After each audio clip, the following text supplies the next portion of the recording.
자, 안녕하십니까. 오늘도 연차 요금 휴가, 그리고 사용 촉진에 대해서 설명드리겠습니다. 그동안 좀 긴 시간을 통해서 여러분들한테 설명드렸는데요.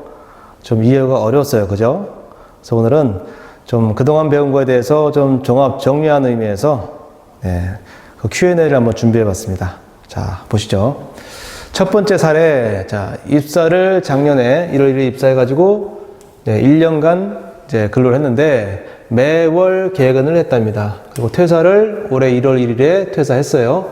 또 사용 촉진을 전혀 실시하지 않았죠. 이 사용 촉진은 사용자가 근로자한테 촉진을 했을 때 그 법의 절차에 따라서 정확히 촉진만 한다면, 만약에 이렇게 퇴사했을 때 미사용한 휴가 일수가 남는다 하더라도 임금 보상 의무는 없어진다고 했죠.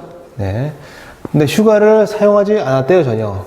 그러면 1년간 근로한 자가 있는데 매월 개근했고 휴가 사용 촉진 전혀 안 했고 휴가도 전혀 쓰지 않았다.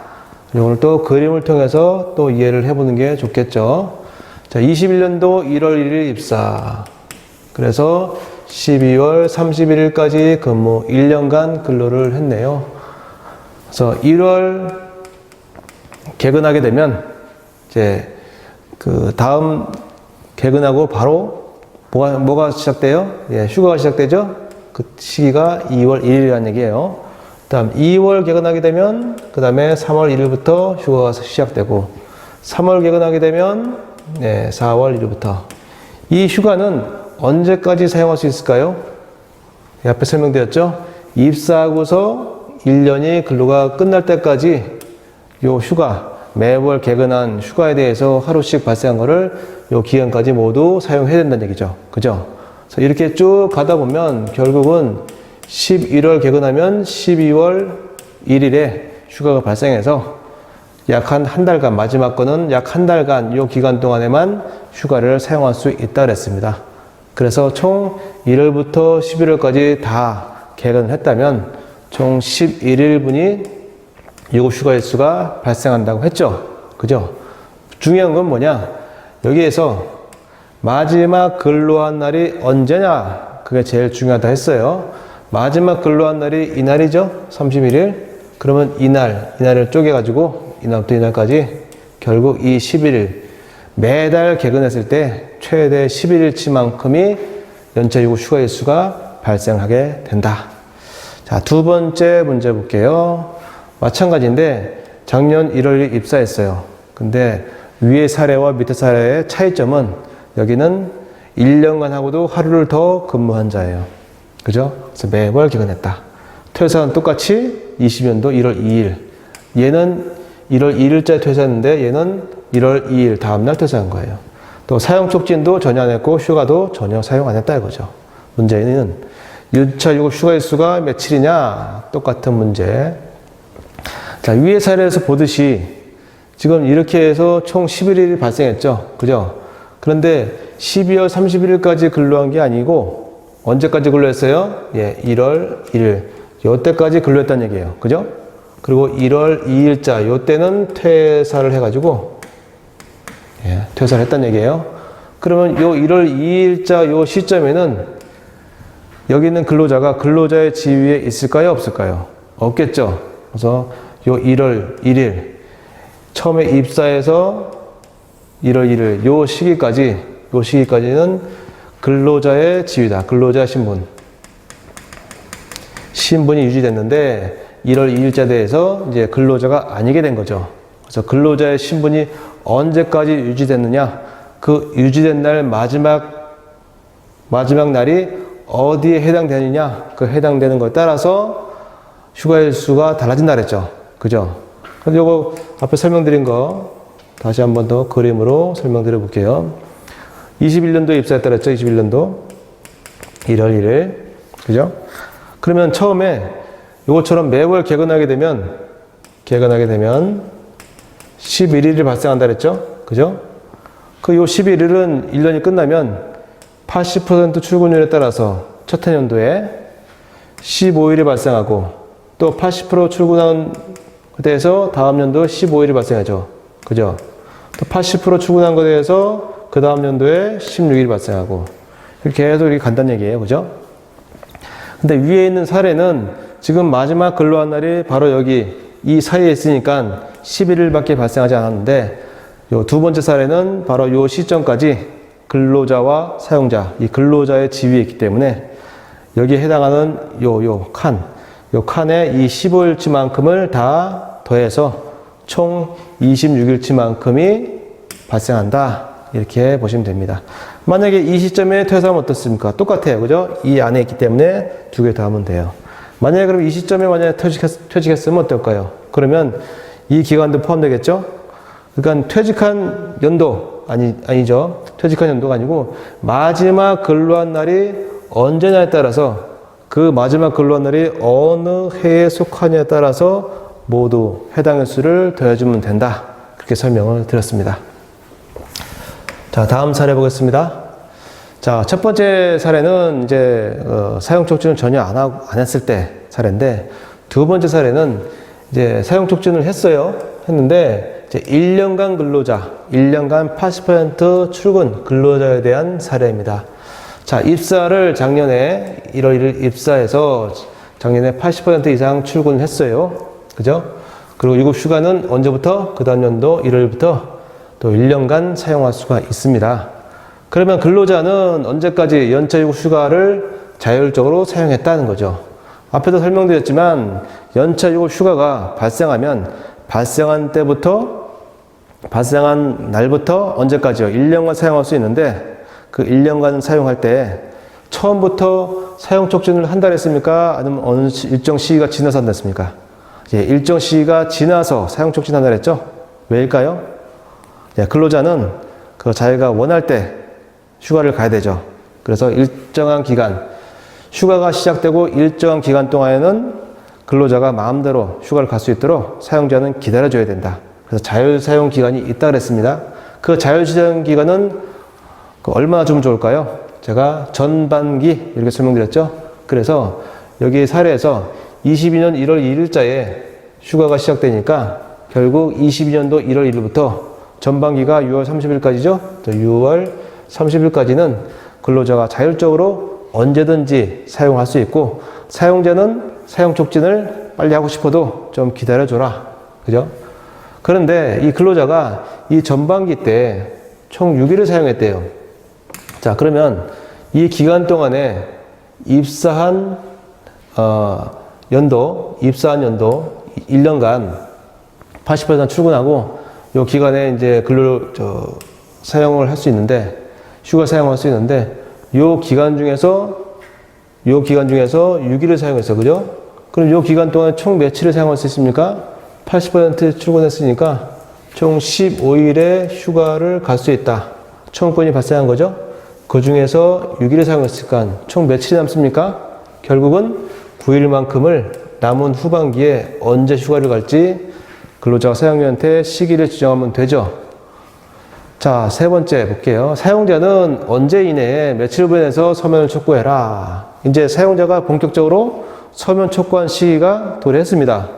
그러면 6월 30일 끝났으니까 언제 해야겠어요? 바로 해야겠죠. 그죠? 그래서 7월 1일부터 해야겠죠.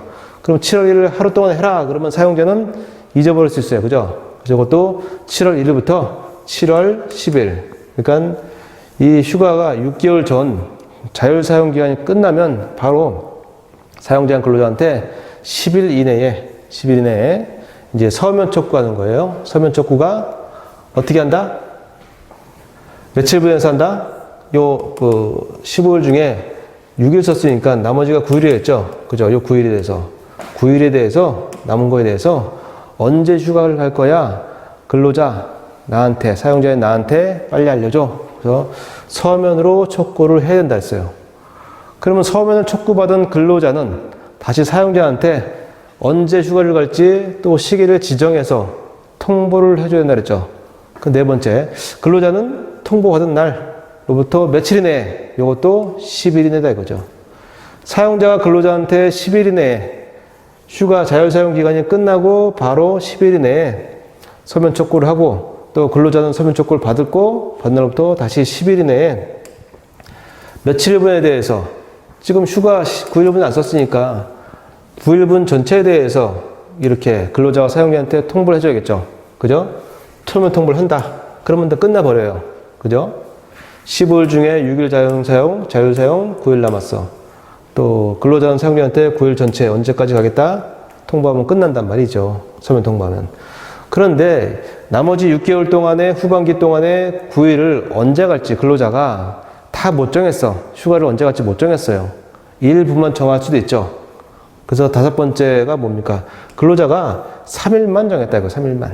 나머지 6일에 대해서는 9일 중에 3일 정해서 나머지 6일에 대해서는 그건 좀 지나봐야겠다. 그래서 안 정했단 말이에요. 그러면 사례가 달라지겠죠. 이제 3일 사용했으니까 여기다가 3일이라고 고쳐볼게요. 3일. 서면 통보. 그러면 3일 사용 시기 통보했죠. 그죠? 그러면 누구는 누구한테, 여기 누구는 누구일까요? 처음에는 근로자한테, 사용자 근로자한테 언제 갈 거야 나한테 알려줘 하고서 시기 지정 언제 할지 이제 물어봤는데 전체에 대해서 근로자가 사용자한테 알려주면 좋은데 일부만 알려줬어요. 그죠? 그러면 사용자 근로자한테 또 언제 갈 거야 계속 물어볼 수 없겠죠? 이제는 사용자 근로자한테 강제로 너 언제 가 하고서 강제로 시기 지정을 통보할 때가 왔습니다. 2차로. 그럼 여기서 앞에가 뭐가 될까요? 네, 사용자는 누구한테? 근로자에게. 언제까지 하면 좋을까요? 언제까지가 두 번째는 촉구는 2달, 2개월 전까지입니다. 끝나기 2개월 전까지. 끝나기 2개월 전까지. 그게 10월 31일 정도 시점이 되겠네요. 며칠에 대해서. 여기 며칠이 들어갈까요? 시기정 서면 통보를 하게 된다면 이렇게 써 있습니다. 며칠에 대해서. 지금 9일 남았는데 9일 전체가 아니고 3일만 근로자가 사용자에 통보했다면 결국 6일이 남았죠. 그죠? 그럼 6일에 대해서 이제는 사용자가 근로자한테 언제 내가 시기를 정할 테니까 그때 반드시 휴가를 가도록 해 하고서 서면 통보를 강제로 하게 된단 말이죠. 자, 이런 절차를 다 끝내게 되면 결국 이 다음날 23년 1월 1일 요 다음날이 되게 되면 이제는 휴가를 갈 수 있는 이 기간이 끝나버렸죠. 그죠? 그래서 연차 요거 휴가는 뭐 한다? 소멸하게 된다. 더 이상 갈 수가 없어요. 소멸하고 또 사용 촉진을 이 법의 규정에 따라서 했기 때문에 사용하지 않는 임금이 있다면 어떻게 돼요? 만약에 뭐 6일 했는데 그 중에 뭐 5일이 남았다. 안 갔다.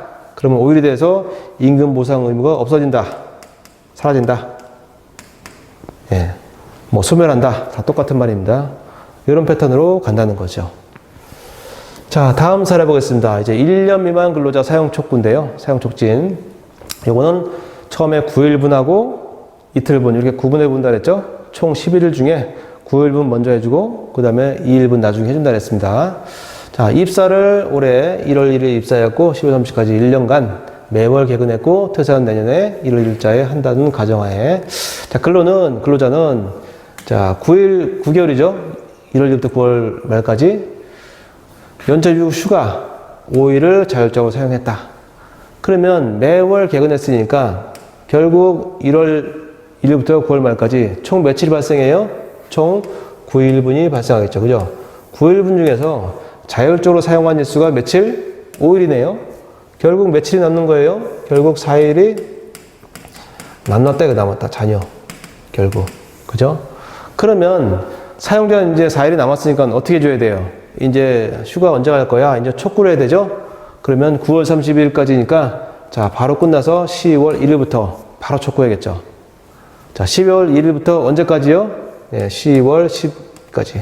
10일 이내, 앞에하고 똑같아요. 10일 이내에 며칠분에 대해서 결국 9일 중에 5일 사용했으니까 4일 남았죠? 그러면 4일 전체에 대해서 자, 4일분에 대해서 서면 촉구를 하면 이제 더 이상 할 게 없다. 끝난다는 얘기죠. 끝난다. 그죠? 그럼 근로자는 사용 통보를 받은 날로부터 또 며칠 이내에 이 기간 동안에 사용자가 근로자한테 통보했는데 통보를 예를 들어 10월 10일 했다. 그러면 통보 받은 날부터 10일 이내니까 다시 뭐 10월 20일 이렇게 되겠죠? 그래서 이거는 10일 이내에 며칠분에 대해서 서면 통보. 며칠분에 통보해 줄까요? 네, 여기 4일분 있죠? 네, 요 4일분. 대해서 서면 통보하면 이젠 더 이상 할 게 없다는 얘기죠. 그죠? 총 9개월 개근해서 9일치 발생했는데 5일분을 그동안에 자율적으로 사용했어. 그래서 4일분이 이제 남았단 말이야. 그죠? 그러니까 9일 중에 5일 사용해서 너 4일분 남았어. 언제 휴가 갈 거야? 나한테 알려줘. 했는데 근로자가 사용자한테 알겠습니다. 저 4일에 대해서 언제쯤 가겠습니다. 하고서 시기를 정해서 서면 통보를 했단 얘기예요. 누가? 근로자한테, 근로자가 사용자한테. 그죠? 그랬는데 5번 가면 근로자가 3일만 사용 시기를 통보했단 얘기예요. 4일 전체 하면 좋은데 이번에는 또 3일, 또 1일 남겼네. 그죠? 여기는 3일로 이제 바꿔주고 3일을 통보했다면 또 누구는 누구에게 이제는 사용자가 근로자한테 어떻게 해야 돼요? 강제로 서면 통보해줘야 돼요. 그죠? 자, 사용자는 누구한테요? 근로자한테. 근로자한테 며칠까지 하면 좋을 거예요. 며칠까지. 이제 기간이 10월이니까 11월, 12월 2달밖에 안 남았네요. 그죠? 그러면 요거는 한 달까지 하면 좀 돼요. 한 달까지. 휴가 끝나기 1개월 전까지 며칠에 대해서 결국 4일이 남았는데 3일만 통보했으니까 하루가 남았죠? 그러면 1일분에 대해서 시기를 정해서 누가 정한다?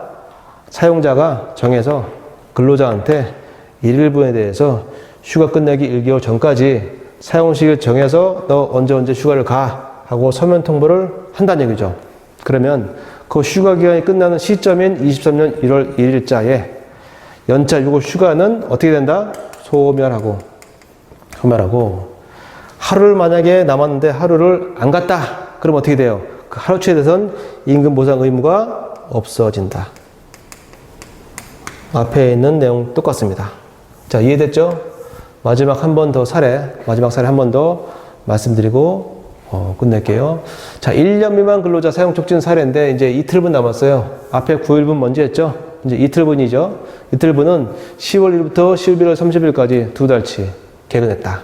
그럼 결국 2일이 남았는데 연차 6호 휴가를 전혀 사용하지 않았네요. 그럼 2일이 남았네요. 그럼 사용자는 며칠 이내에 근로자한테 서면 촉구한다. 앞에서처럼 11월 30일까지 끊었으니까 이제 12월 1일 바로 시작해야겠죠? 서면 촉구를. 그죠? 그러면 앞에처럼 12월 1일부터 12월 10일 이내에 이렇게 10일 이내에 하면 좋을까요? 그렇게 되면 이제 12월 30일까지 얼마 안 남았어요. 그죠? 이 기간은 좀 짧게 해야 돼. 그래서 이거를 법에서는 11월 10일이 아니고 12월 5일까지 5일 이내로 이렇게 좀 줄였습니다. 5일 이내에 며칠분에 대해서 총 2일 중에 전혀 사용 안 했으니까 2일이죠. 2일분 전체에 대해서 서면 촉구를 해주면 된다 이거죠. 그래서 근로자는 통보를 받은 날로부터 근로자는 항상 사용자한테 10일 이내에 12월 5일 통보받았으면 12월 15일이겠죠. 이내에 며칠분에 대해서 앞에 2일분 통보받았으니까 2일 전체에 대해서 서면 통보를 해주면 된다는 얘기죠. 그런데 5번처럼 근로자가 1일 사용 시기를 미통보 시. 자, 1일만 사용하고 1일 사용 시기를 미통보했어요. 결국은 여기도 이틀 다 통보하지 않고 자, 1일만 통보했다는 얘기죠. 그럼 또 1일이 또 남았네요. 그죠? 나머지 1일이 통보 시 누구는 이제는 사용자는 누구한테? 근로자에게 며칠까지 이제 얼마 안 남았죠? 그죠? 이때는 10일 전까지입니다. 10일 전. 그게 12월 21일 정도 되겠네요. 끝나기 10일 전까지 며칠에 대해서 결국 하루 남았으니까 자, 1일에 대해서 사용 시기를 정해서 사용자 근로자한테 강제로 서면 통보를 하게 된다. 이런 절차만 다 거치게 된다면 내년도 1월 1일, 23년도 1월 1일자에 연차 6월 휴가는 어떻게 된다? 똑같이 소멸하게 되고 또 임금 보상 의무는 만약에 1일치에 대해서 전혀 사용 안 했다. 그러면 1일치 남죠? 임금 보상 의무는 1일치가 없어진다는 얘기죠. 1일치 다 사용했으면은 뭐 이제 다 없어지니까 괜찮은데 만약에 얘 1일치를 사용하지 않았다. 그러면 임금 보상할 필요도 없어진다는 얘기죠. 근로자는 억울하게 1일치를 휴가도 못 가고 또 수당도 못 받는 그런 사태가 온다는 겁니다. 자, 오늘 연차 6급 휴가 그리고 사용 촉진 Q&A에 대해서 설명드렸습니다. 자, 이해 많이 되셨나요? 긴 시간 동안에 그 연차 6급 휴가에 대해서 설명드렸는데요. 자, 다음 시간에는 이제 우리 중요한 임금 계산 사례 한번 봐야겠죠. 연차 6급 휴가를 사용하지 않았을 때 임금 계산서를 보고 이제 연차에 대해서 모두 마치도록 하겠습니다. 자, 오늘도 수고 많이 했습니다. 감사합니다.